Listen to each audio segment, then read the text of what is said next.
And today we're joined here by Graham Pollock, and feel free, if you do want to call in on today's show to ask a question, you can call it 326-9862, 326-9862. Right now we're going to talk here with Graham, and Graham, it's been I guess you could say a crazy weekend for you guys, 3 games in 3 nights.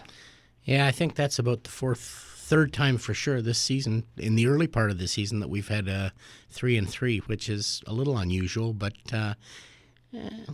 I think that we've come through it all right. It's tough. It's tough sledding. Everybody gets tired, and you just have to go with it. They don't even do 3 games back to back like that in the NHL, and you guys are doing it here in the MJHL. What is your personal opinion playing this many games in a row?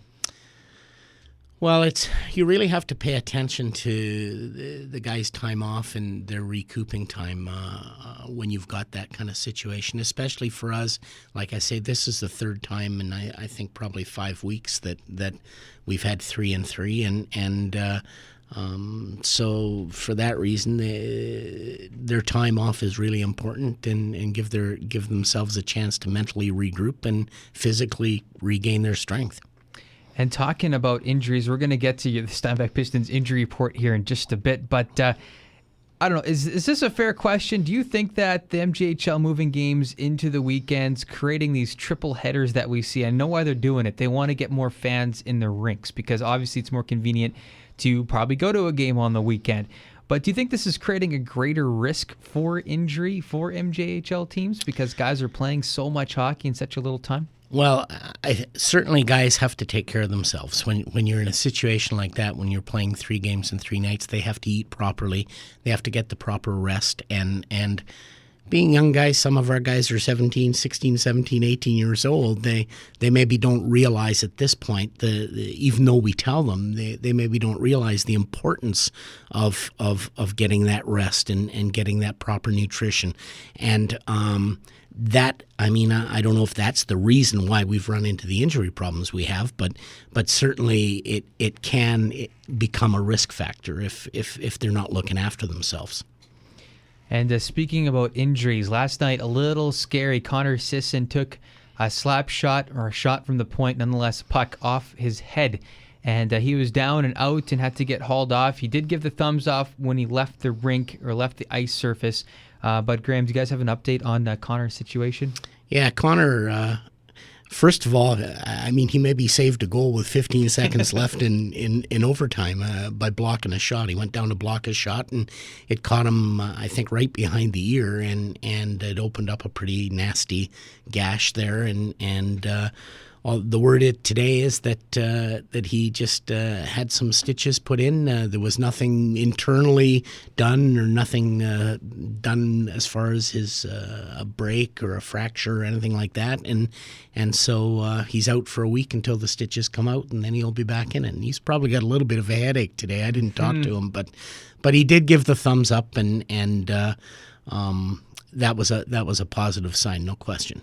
Well, it's never fun to see a stretcher and paramedics coming out onto the ice to look after somebody. And you probably don't even see that very much. You probably haven't seen that very much in your career as coaching. No, it's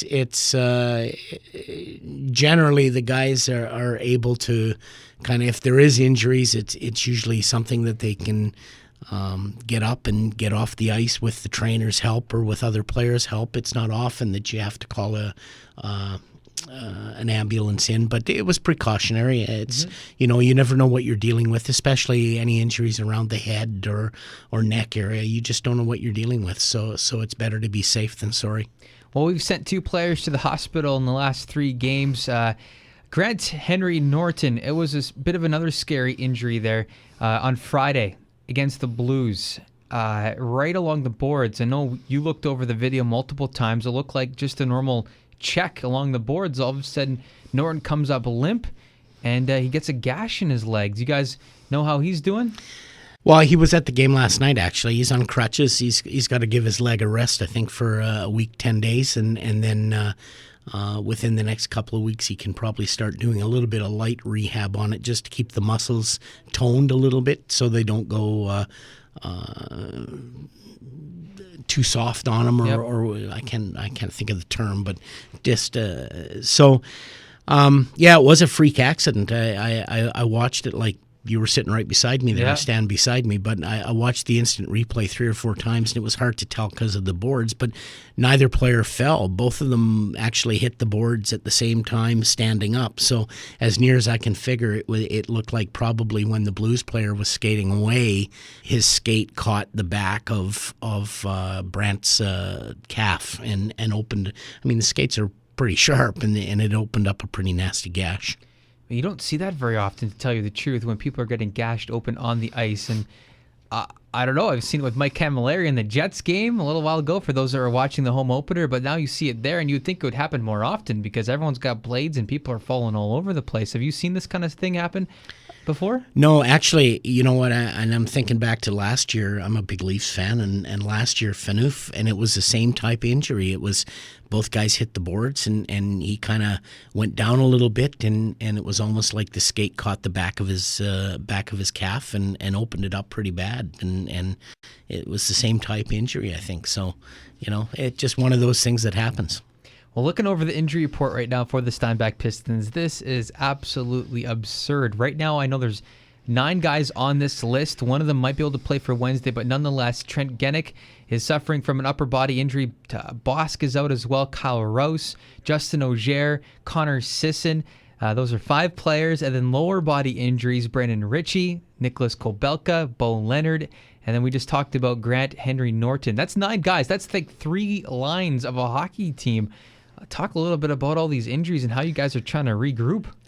Well, that's huge. I mean, the guys that you've listed off there are big parts of our team. It's not like they're bit players. They're big parts of our hockey club. And Bosk may be back Wednesday. It looks like his is not quite as severe as what we thought initially. But the rest of them, they're out for a little while yet, and we're just going to have to make the best of it. We're trying to get our AP list in order to bring in some affiliate players and to help us out, but nothing replaces. I mean, these young guys coming from AAA midget, they're great and they work hard, but they don't replace the guy like Trent Genick or Bo Leonard or Ritchie on the point or Rouse on the point. I mean, it's those guys are key guys for us. So. Like last night, the win last night was a gut check time as far as I was concerned. I told the team after, it was probably the gutsiest hockey performance by a team I've ever seen in all the years I've coached. And I meant that because we won that game with 8 forwards and 5 Ds at the end of the game, and a goaltender who was huge for us. So that says a lot about our hockey club and the character in our hockey club. So this upcoming Wednesday, you guys have all these injuries. Are we going to be skating with 8 forwards and 5D? Or is there a plan to get an AP guy in there? Well, it looks like we've got a couple of young fellas coming from Southwest Cougars. I think I just talked to Rich before I left the office there, and we had just finalized that. So it looks like that they'll be available for us Wednesday night, and we're still looking for one more forward. The problem is that, with the AAA teams, they may be playing, and if they're playing, their coaches aren't all that fussy on letting their players go, and I understand that. So, and our AP list isn't in order yet because a lot of these teams have just finalized their roster, and before we can do our affiliate player list, we have to wait to see where the players are going to end up playing, so we can do it properly. So. It's a little bit of a rush right now. Like I say, I've never seen a run of injuries like this in all the years I've coached hockey. No, it is a little crazy. Going back over the weekend, 3 games with 3 nights. Let's recap a little bit here. Going to Friday, the Pistons lose 5-2 to the Blues, and then you guys lose 9-3 on Saturday. I know you probably don't want to remember this game. Ouch. But what was going through the heads of the coaching staff losing in that fashion? And to make matters worse, you have a bunch of injuries during that game as well, and then you play again tomorrow night before you can even have a practice. Well, I don't want to speak for Rich or Paul. Like, I mean, as you know, I'm not on the bench. I'm out behind the scenes, so nobody really sees me a lot. I know what I was thinking, but if I had been on the bench, I probably would have been looking at the clock, saying this clock just isn't moving fast enough for me. Okay. You know, it's just one of those games that nothing seemed to work for us. We just. Nothing was clicking. The power play wasn't working very well. It was one of those games that the pieces just didn't fit together, and that's what happens. Well, then you guys come out yesterday, and I guess everyone, if there was like a Las Vegas making odds on that game, it would have been way in the favor of the Saints, especially with you guys only suiting up 14 skaters. What was the difference? I know you talked a little bit about the gut check, but actually on the ice, what did you see out there that was significantly different from the game before, and with a lot of guys down, a lot of important guys? I think that we had several guys really step up and take ownership of what was going on, and Brock Janik, Cole Brunet, two of our leaders, two of our captains, stepped their games up. I think at the end of the game, they probably both had about 40 minutes ice time in the game. So guys like that, but then the Marcus Dahl, Colton Roback. I mean, these guys got tons more ice time last night than they normally would have got, and in a regular game, and they stepped up. They stepped up to the plate, and they did what they needed to do. So that's why I said it was probably the gutsiest performance I've ever seen by a hockey team. So you guys must have been, as a coaching staff, feeling pretty good this morning. I know you have injuries, Well, but generally, yeah. If a win over, like, say, losing 9-3 again, it's got to make you guys at least have a lot more hope in your club going forward with all these injuries. Well, like I said before, Kevin, I think if there is a turning point in this season for the Steinbach Pistons, I think one of them will be last night's game. I think they came together as a team last night, more so than what they've been, and we've got a pretty good dressing room and pretty good guys, and they like each other and they like playing the game. So last night was a huge step towards turning this season around. I think they start believing in themselves. They start looking across the room and saying, the guy across the room and the guy on either side of me, I believe in his ability to do the job. And that's what happened last night. So what was the reaction in that dressing room afterwards? There must have been a huge sigh of relief. Just going to a shootout, you couldn't have asked for much more drama in that game.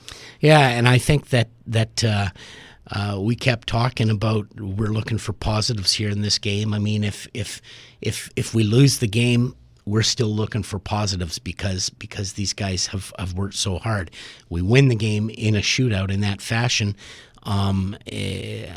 It's hard to explain in words what the atmosphere was like. There was relief, there was excitement, there was a